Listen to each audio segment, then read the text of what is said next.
Hari Om. Hari Om.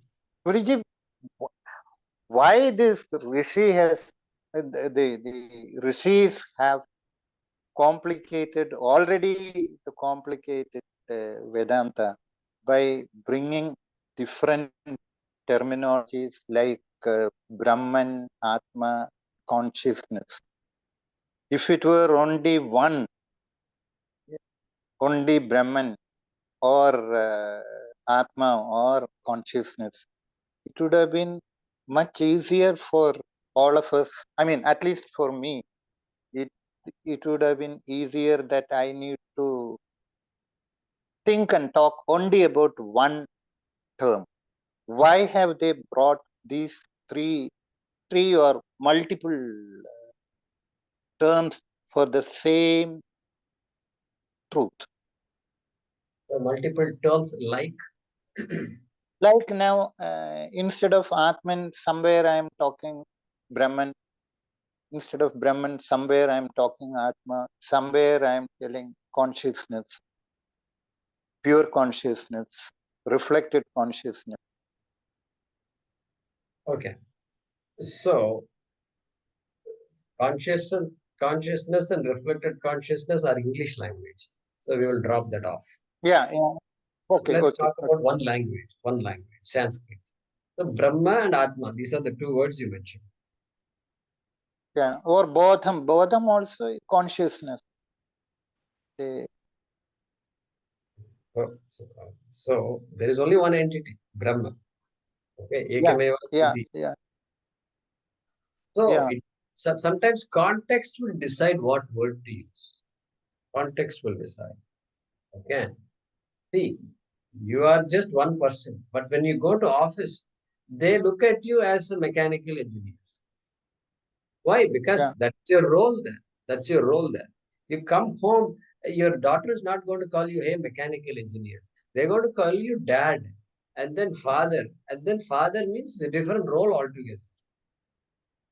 Different role altogether. And so the different aspect of you is invoked at home. Neighbor is not going to call you dad. They're going to call you by a different name. Hey, Harry. Hey, Harry. Harry. These days, it's all westernized, So Harry, they will call you. So you will say, yeah, Harry, you respond to your friend and he says, Harry. What is all these different words? Harry, doctor, this, that, so many different words are. So different words can be used to invoke a particular aspect. So in our case, Atma, Brahma, Sarvam Brahma, everything is Brahma. But the center of the universe is me. Me. Why? Because individual is important for the individual. Okay. And so who am I if you ask? You can say Aham Brahma. Finally, that's what Shastram says, Aham Brahma. But who am I means what word will you use for I? Who am I? That I you have to use the word Atma. Then you have to say Atma is Brahma. Atma is Brahma. Brahma is the Satyam of the Jagat, Satyam of the universe, and by the way, that Satyam is Atma. So like this, we have different words. Nothing wrong with it. Understanding is the same thing. You can't tell me I am understanding that, oh, after all these classes, I am understanding 5 Brahmas. You can't say that. You can't say that. Because in your understanding, there is only one entity, correct? Yes or no? yeah. Yes, yes, sure.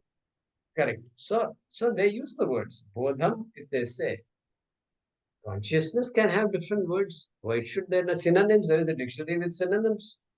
And synonyms can be there in any language. Why nobody can stop synonyms from being created? You can create your own word now and start teaching also. Nothing wrong. Nobody can stop it. As long as you're teaching the truth.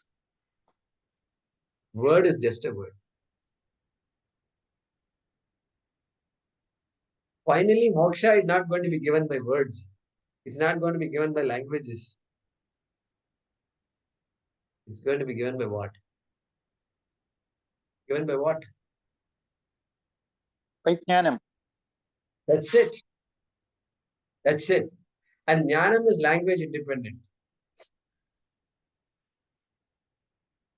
Knowledge of the rope is language independent. Yeah.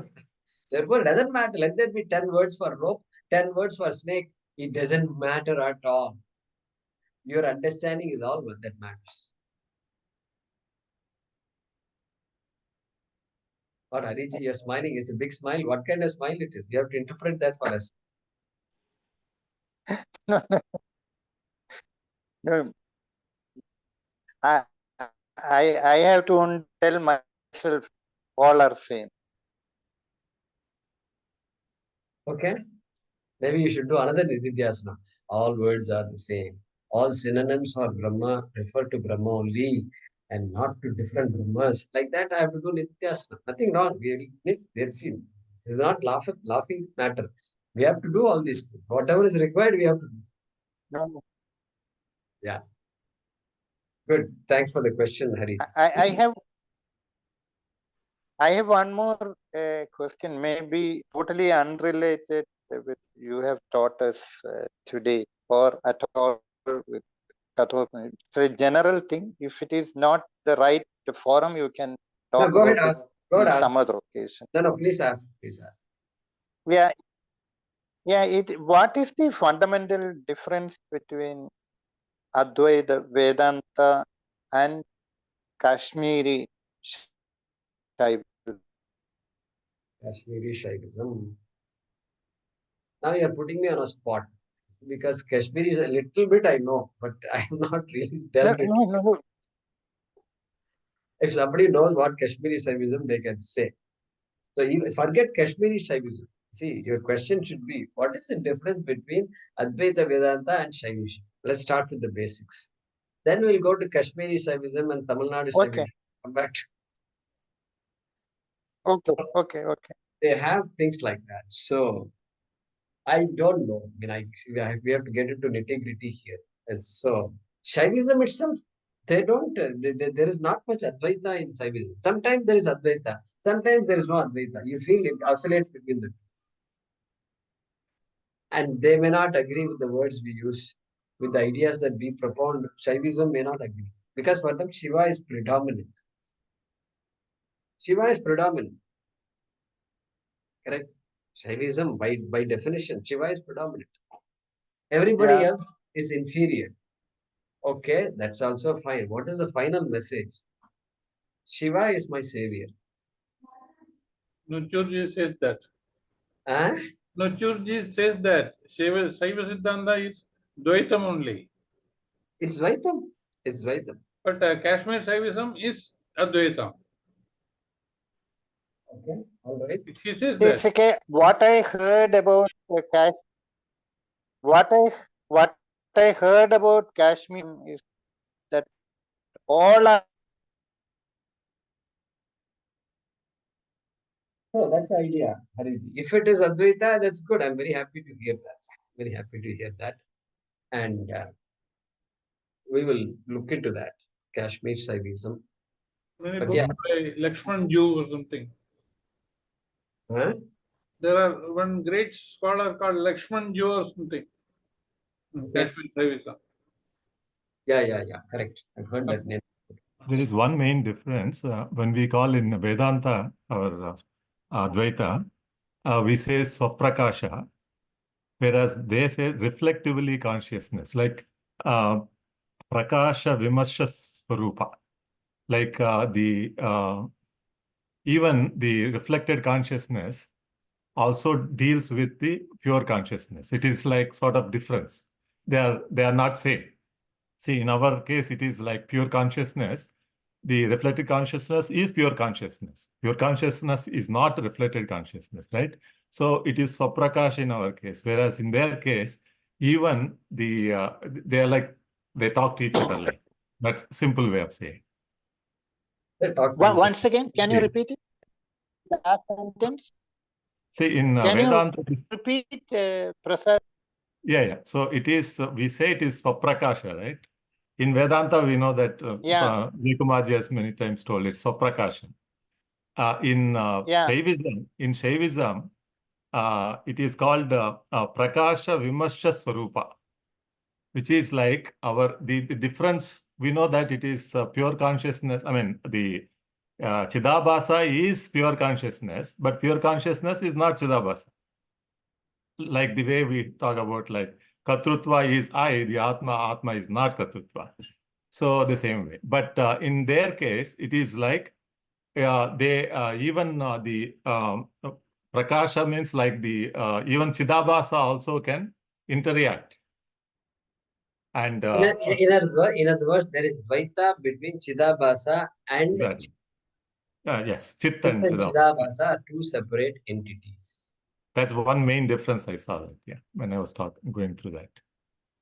So that is huge. That is huge because if that is the case, then it is Dvaita. It is Dvaita. It is not even Vishishta Dvaita. It is Dvaita. We are not saying it's wrong. I mean, everything has a use, but it shows that the subject has so much room to move around, and you have to move around before you come to Advaita. Advaita is clear. Now everything else is going to be something which is Anadvaita, right? Anadvaita, different forms of Anadvaita. Okay, good. Thanks, Prasadji. That's useful to know. Chit and Chidabhasa are different. Chit is Chaitanyam, consciousness. What is Chidabhasa? Chidabhasa, what we say Chidabhasa is the consciousness which is manifest as the mind, which is manifest, and the mind itself is conscious. Body itself, when I say it is conscious, then he say, no, body is not conscious. What about mind? Mind is conscious. What an entity it is for the human being. And that the consciousness that is manifest as the mind, enabling us to act the way we do, is called Chidabhasa. Anyway, those two are different, they are saying, which is huge. This is a big departure from Advaita. Yeah. Aniruddha, go ahead. Guruji, today you mentioned a few different Nirvikalpa Samadhi. I tried to capture them, but I think I have them wrong. So, Drushya Anuvidya Nirvikalpa Samadhi, you said, where the thoughts had come. Then there was the Shabda, what was that? Shabda Anuvidya, or is it something else? Replace Drishya with Shabda. So, Shabda Anuvidya Nirvikalpa Samadhi. So, that is, yeah, okay. So that is fine. So whatever I hear, I resolve that to mithya. What are thoughts? That is the chitta. Whatever the chitta is introducing, I resolve that into mithya. So those are the two. And I think you mentioned some others, which I could not capture. I don't know if you recall or if we need to revisit that at some point. I said, I mean, these are the only two types I mentioned. Okay. Then, but also initially I said Brahma Abhyasa Rupa Nididhyasanam and Yes. Samadhi Abhyasa Rupa Nididhyasanam. The number 10 and 11 are talking about Samadhi Abhyasa Rupa Nididhyasanam. Because anyway, Samadhi also, one has to entertain thoughts of Jiveshwara Aikyam. Right. Okay. And so, but you can also entertain thoughts by, like in a class like this. There also, all these thoughts are there. That is Brahmabhyasa. That also is okay. Okay, that also. In fact, our Ravyaranya Muni says, Brahmabhyasa Nididhyasanam is easier than Samadhi Abhyasa Rupa Nididhyasana. Correct. Because Samadhi, you have to guide your own thoughts. It's obviously harder that way. Right. Okay. Thank you, Guruji. And I also mentioned some words for this yoga. The word yoga, we call it Vedanta Samadhi or Jnana Samadhi. That also I remember mentioning. Vedanta Samadhi. Yeah. Okay. I think, yeah, I'll make a note of that. Thank you, Guruji.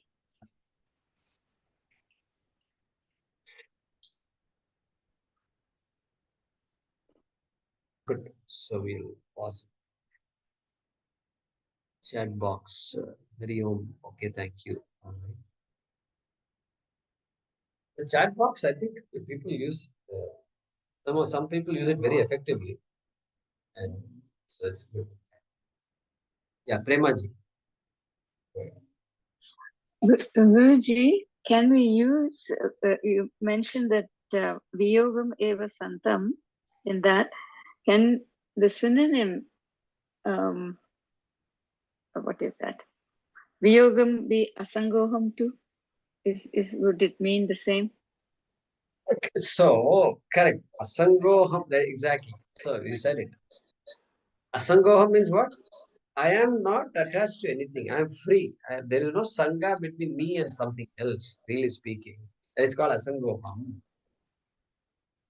And so, what is that asanga? It is a viyoga from sangha, a mistaken sangha, a non-existing sangha I create, and now I have to grow out of that non-existing sangha. Viyoga. Correct. You are right. Yogam is sangatva praptihi. Correct. And Satish ji point also well taken. What did he say? 1 3 15. 1 3 13. 1 3 13. Okay. Yeah, Eched Pang Manasi. That also is well taken. Yeah, good point. All right. So we'll pause it.